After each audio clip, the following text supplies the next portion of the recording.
I'm going to say yes and no. Are we concerned about debt and high deficits and accumulating debt rapidly over time? Yes, that is something that's a concern to us. But is it something that looks like a big near-term problem? No, it doesn't. I mean, this is a topic, as you can imagine, we are studying and fielding questions on all the time. And we've done lots of work on this topic over many, many years, and it certainly doesn't seem like we're on the precipice of some debt-fueled disaster.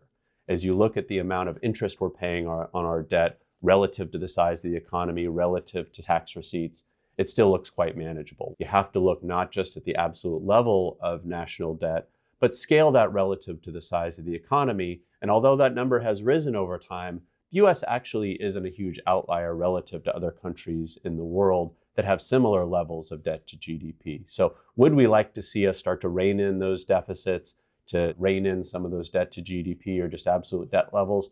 Absolutely, we'd like to see that. But does it pose a big near-term risk to the economy? No, we don't think it does.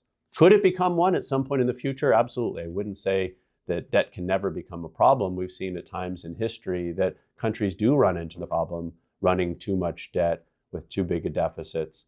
Although I think it's important to consider the fact that the US is a huge economy. It's far and away the biggest in the world. It's a very diverse economy.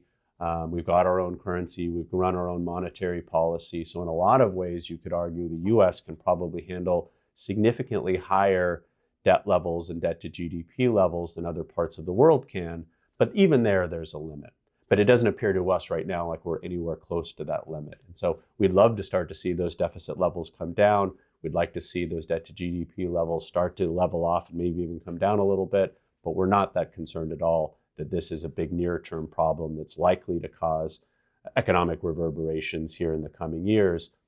We think over the longer term, it's going to be something to be mindful about, but not a big near-term problem.